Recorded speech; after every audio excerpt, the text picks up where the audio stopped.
course, my client always gets adjusted there. So we also, again, we have the resizable and full screen inside of the game as well. Right now I'm just playing on fixed, just because my recording software, again, does not resize unless I'm not recording, so we're going to keep it like that for now. But we have a new account information tab, much cleaner than the old one. Much cleaner than the old one. We have player information, which probably should have done that because you guys just saw my phone number and everything like that, my email address, but oh well. I mean, if you want to text me, go ahead. Yeah, or I'll blur it out or something like that in the video, I don't know. We have a point interface, which is like, basically this is your currency pouch from RS3.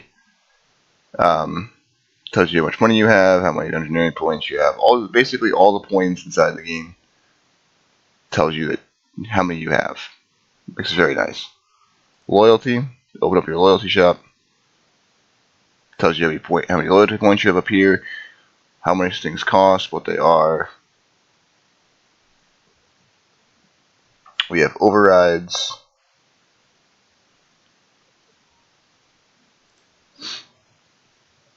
These are just walk overrides. Eventually I will be doing like teleport overrides, resting animation overrides, stuff like that. So we have pets as well, some loyalty pets. Not very many yet, but we'll be adding soon eventually, or adding more eventually, or soon, whatever. Items, I think we just showed this one. Yes, we did. Titles, I have to go in there and change how the points are displayed. I don't quite like how they're just numbers. I much would prefer them to be like how these are. So that's going to be an update here soon. Perks. We have different kind of perks. Like this one right here is Bad Breath. It's basically, you click on it, it gives you a little bit of a description of what it is. And there's two options here to buy with loyalty points or donated points. It tells you how much they cost. 5 donated points or 5,000 loyalty points. Charm Collector, again guys, you just click on these and they tell you just what they do, like a little description, how much it costs, which do you want to buy it with. Now here we go for the overrides. So right now you see I'm wearing a white party hat and a max cape. I'm actually wearing a dark helm and a cooking cape, and those are my cosmetic overrides. So if I want to disable it, it goes up as that. If I want to hide it, disappears. Pro party hat if I want to wear that. Now you actually have to you have to buy these. They're not free. So I mean you can buy them in game or you can buy them to the donator shop. Like they're tradable tokens. We don't have any amulet, chests, legs, boots, hands, weapons, or shield overrides yet, but eventually we'll be adding them as well. But if you want to change the completion escape, you can do that as well. So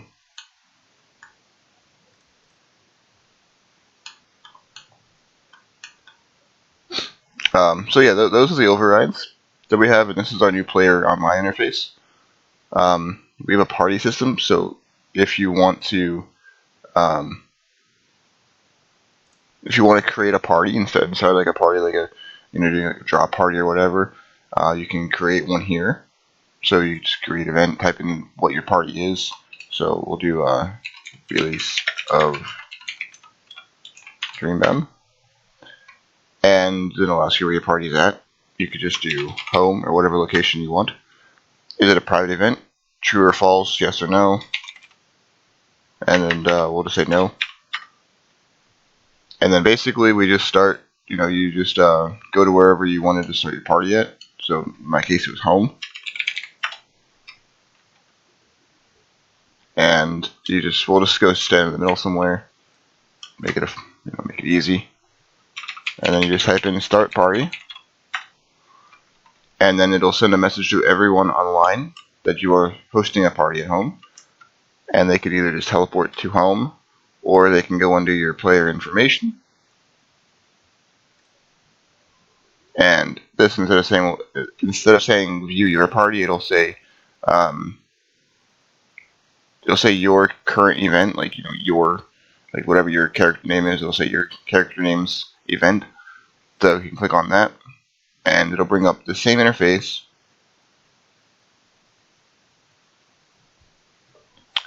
And all they have to do is just hit join, or if you set up a private event, they have to request an invite first. So I obviously cannot invite myself to my own party. I'm hosting it, so that's kind of stupid. But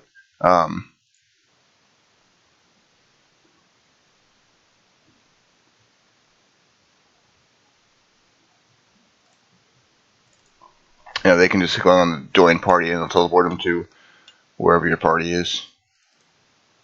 And if it's a private event, you'll get an invitation letter when they request an invite, and you have to give them the invite letter, and that's how they'll be able to join your party.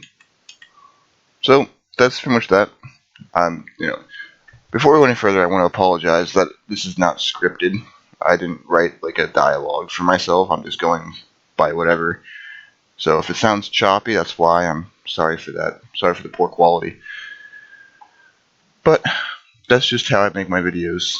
I'm not really good at scripting ideas or anything like that, so you'll have to bear with me on that.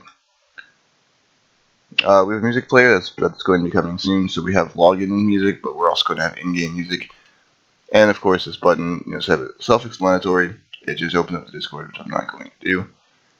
We have a staff list. I'm not going to go through everything. Oh, we also have level 120 indicators. So when you get level 120, the gold trim will be around your stat to indicate that you have level 120 in that. Another little RS3 feature. But okay, so enough talking about like the basic features of this RSPS, because there's a lot of the servers already have stuff like this. What can you do on this RuneScape private server? What can you do on DreamBound? Well, there's actually quite a bit of things you can do on here. We can do there's not too many mini games just yet. Well, I mean, there's plenty of mini games actually. Like you got pest control, your bears, regular, basically all the typical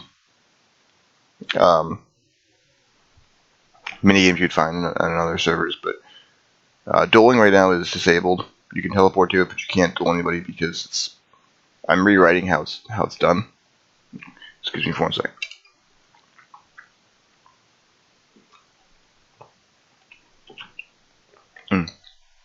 Sorry, I need a drink. We also have zombies minigame though, which only works for solo right now, but we do have a clan version of the minigame under construction, which is like 90% complete. Clans can actually enter it, only if you are a developer, though, or above. You can enter it as a clan, and this, for development purposes, obviously. But once it's complete, I feel like that's probably going to be a very cool minigame to play.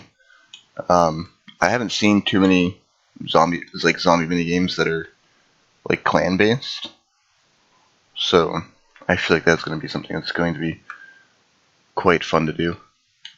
Other than that, I mean, really, like the things to do on here is just like your normal, your normal server thing, but like things on here are a lot more chill, a lot more easy. So if you like easier gameplays, like this is definitely the server for you. I mean, the XP rates are pretty fast. You're not going to be sitting there forever. If you play a regular game mode, that is. Which, by the way, we have multiple game modes. We have regular, we have classic, we have Iron Man, we have extreme, we have unfair, and we have wilderness. Please read the descriptions of the game modes though before you choose them, because they are not what you think. Like for example, Iron Man is not the typical RuneScape Iron Man game mode. So don't get your panties in a bundle if you choose that game mode and it's not what you thought. There's a description. There's a clear description of every game mode before you pick it. So anyway, with that being said, we can move right along to other things to do in here. Like like I was talking about, the XP rates, they're extremely fast. Everything's pretty much chilled. The economy isn't. I mean, well, there is no economy because there's no one playing, but the drop rates aren't extremely high, and they're not extremely low either. Like, they're kind of, they're fit for a smaller community RuneScape private server. Because that was my intention with this server, was for a smaller community. I wasn't trying to make it, top notch. I wasn't trying to make it like hundreds of players daily. That's a little too much for me, because I'm a one-man team, and that's the way I prefer it to be. I've had too many bad experiences with, so-called developers that wanted to help. So, yeah, I mean, just stick it out as a one-man team, so I'm trying to keep it small. Anyway, we do have some bosses, and bosses work. The mechanics of the bosses are a little different than what I guess you would be used to. Let me see if I can showcase what I mean by that. So, like, for example, we'll go to God Wars.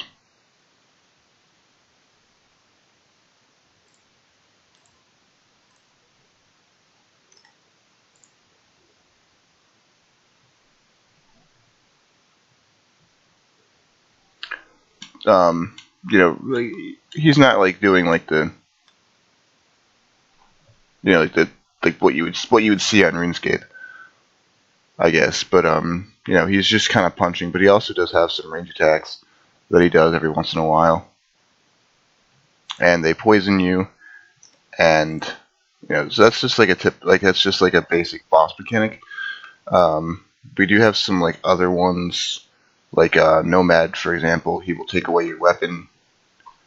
The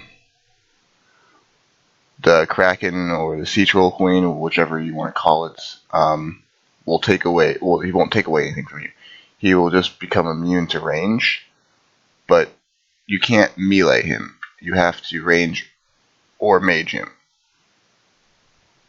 So you have to bring both combat styles to that boss fight. But I mean, really, like, other than that too, they are very simple to kill. I mean, I just killed him with no food. And, yeah, I mean, it wasn't that bad. So, but some of the bosses, I'm still working on this as well. Some of the bosses have shared loot.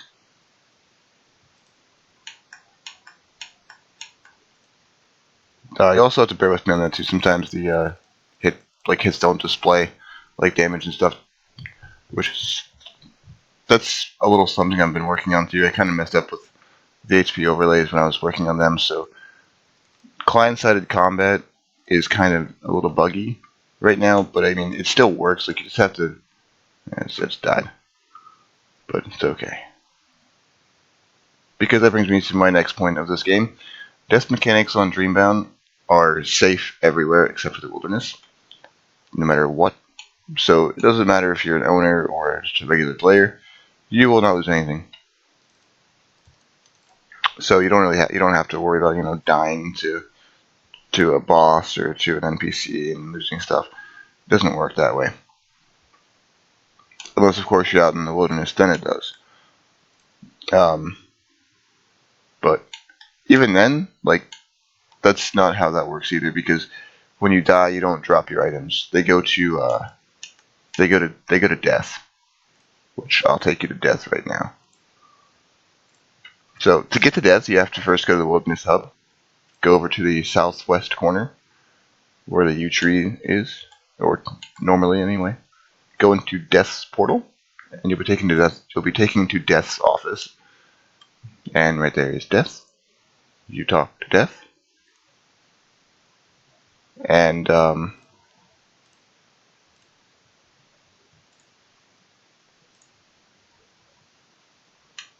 you just pay him for his items back. That's all. Or if you don't have the money for it, he'll like you said, he'll take an IOU, but then he won't collect your items anymore until you pay off the debt in full. So anyway, moving back to what I was saying about the bosses. Some of them, which I'm still working on, most of them have shareable loot. So as long as you deal a minimal amount of damage to the boss, everybody that was fighting the boss will get a piece of loot. It will be different for everybody. It's just it doesn't like pull one item and then drop 3 or 4 of them, depending on how many people are in your party at the time. But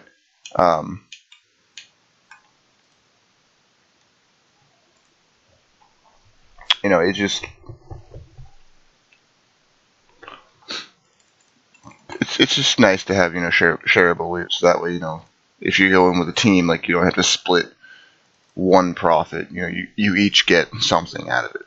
Anyway, but that also being said too, I'm also working on a new system for the boss drops as well. Instead of dropping on the ground, they're going to go into a boss chest at the boss fight area, where you would just simply loot the chest rather than actually pick up the items off the ground. That makes it a little easier, so that way it doesn't glitch out and the item drops where the boss is at instead of where you are. Like for the Kraken, for example, since the Kraken is out in the ocean, you can't pick up an item if it's on the ocean, so it will just go to the chest rather than to the ground. But that's pretty much it about the bossing. Besides, like I said, the little bit of a buggy combat mechanics. As far as I know, player-on-player combat does not bug out like that. It's just NPC versus player combat. So, which PKing is also doable on here. I mean, it's not perfect, but it is doable. That's not my strong point in coding. Combat is not my strong point, so I'm not really that good at that. But like I said, it is doable. And as far as I know, there's no bugs with it, so it is 100% doable. And death and dying and looting and stuff doesn't work like. It's basically the OSR style of PKing. You get the items go to a chest, you loot the chest, and so on and so forth. But the only thing is, you can only do it once. You can't stack up multiple kills. Only one item, only one player's death will be stored in this chest. So if you kill 2 people, it's not going to you're only going to get one of them. That's something I'm also working on, but for right now, I didn't think that a small community server was going to have much of clan battles or whatever. So just keep that in mind. PK at your own risk. That's basically the moral of the story. There is just PK at your own risk. Don't kill multiple people and then cry and complain because you only got one loot. You've been warned. And I think I'm going to add that into there when you teleport to any wilderness area, or even when you just enter the wilderness. I think I'm going to add that to a message, so that way people know and they can't complain because of that mechanic. Which again, I am working on to fix that mechanic. I'm going to be changing that so that way the thing can store up to maybe 100 different players or something like that. Which that's going to be way more than you need, but it's just that way. It's definitely. But anyway, moving right along to some more content that we can do. We have XP conversions, convert to points and convert to GP. There is a a limit to how much you can do at a time. So like if you convert, let's see, we gotta show XP gain for that. I think, right? Or total earned.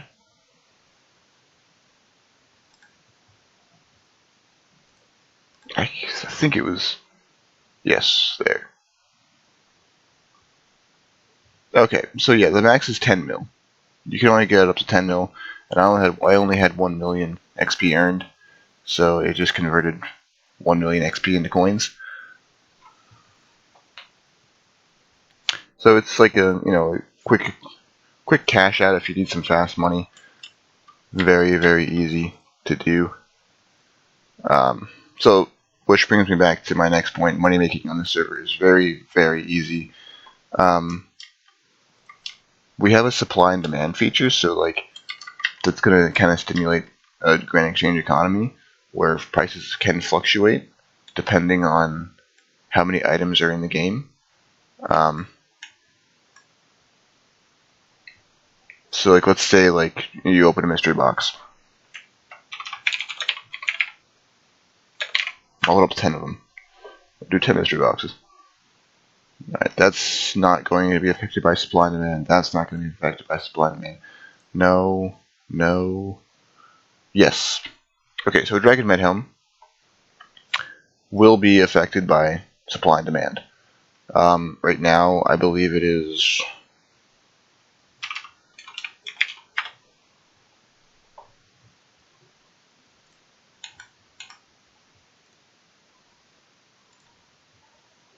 $55K. Okay, so it's 55,000 coins. If you were to get another one of these from a mystery box or a drop, the price would go down a little bit because there'd be more entering the game. Same wise, if you drop it and it disappears, the price goes up. So it kind of stimulates a grand exchange economy by saying, okay, there are, like supply and demand of items. Now the demand of the items is also affected by how many items you get, how many times the item is traded. So, which supply and demand, that part of it isn't really coded right now. It's kind of, but not finished. So it's not actually. So in other words, you can't trade an item multiple times and affect the price of the item. Because I'm working on some regulations of that. Supply and demand is something it's very technical and very hard to code. So we have to, so I have to really sit down and think about it, write out the equations. There's a lot of math involved and a lot of thinking and everything like that. So it's going to take time to finish the supply and demand, but it's halfway there. The dropping and the deleting of items, so like the entering of items and the removing of items is in effect. It does affect the prices of certain items. So that's going to, like I said, that's going to stimulate a supply and demand economy where things might be a little bit more, things might be a little bit less. So making money on this server is pretty easy in that aspect, but you can also lose a lot of money too. You can gamble with them. I guess you can gamble with the items, which, since we mentioned gambling, will actually bring up the skill gambling. And then after that, we'll go to. Am I just not seeing it?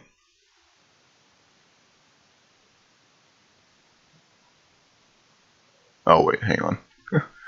I forgot, it's actually inside of the minigame teleport. But it's okay, so how gambling works, there's only 4 games you can play currently, which we'll be adding more. We'll be adding a second floor to this, and so on and so forth.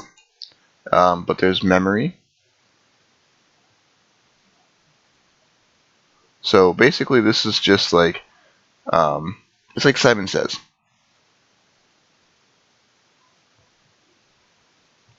And so basically what happens is, I think it's like, what, a 5 mil bet?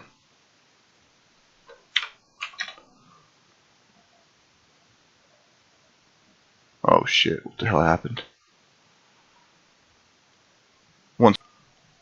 Okay, so yeah, no, this is a little bit of a bug when setting up parties.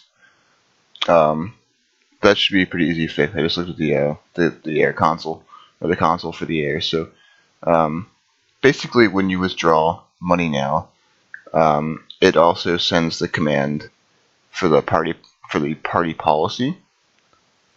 So yeah, it's just a little bit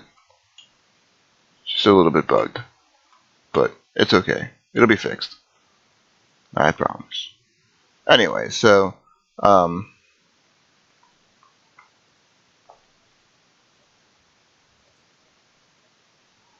this is basically what it does. So it's going to tell you to click what button, like a certain button. So this one, in this case, it's the yellow, black, yin yang. So find the yellow and black yin yang, which is right here. Black and white yin yang. Well, now you can't just click on this one. You actually have to click on this one first.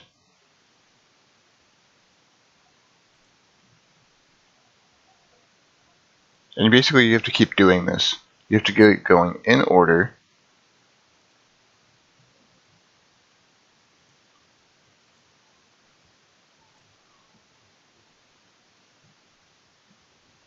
And apparently I lost the game because I didn't allow enough time for clicks or something like that. Either that or I clicked on the wrong CD, I don't know. Because there's 2 different CDs there. But you get the idea. That's how you play memory. And then over here, I believe we have darts. So that's pretty easy to do as well. We're not going to showcase that because I can't withdraw the money from my pouch. But anyway, darts is pretty simple. So the interface pops up, and you click on throw dart, and basically the score will keep counting down, and whoever gets to 0 first wins. You're playing against a computer, so it's, it's just based on luck, I guess. But if you win, you get, double your money and stuff. So, and of course we have the blackjack, which, if you've never played blackjack before, it's a card game where you have to get 21 points to win. Aces count as 11 or 1, and then face cards are 10, and then, number cards or whatever the number value is. So, when you basically, again, you play against the computer, so you don't know what the computer has, you try to get up to as close to 21 as you possibly can before you hit stay, and then it reveals what the computer actually had. So, if you win, you get your money, you get more money, and you also get gambling tokens, which you can spend over here. And basically, the gambling tokens just give you XP. There's no shop or anything like that. But I might make them into a shop, actually. I might actually make them into an actual item as well. But anyway, so I think that's where we're going to end this video, because this is going on a half-hour-long video of a server tour that really doesn't need to be there, because there's a lot of tours out there of the server already. So if you guys like what you've seen so far, and you guys are interested in playing the server, please give it a like, this video a like, subscribe to my channel, and also click that download link in the description of this video. Well, I guess it'll actually be the Discord. Join the Discord, go to the downloads section of that Discord, and download the client, and dream on. Alright guys, thanks for watching. Hope you guys have a good day.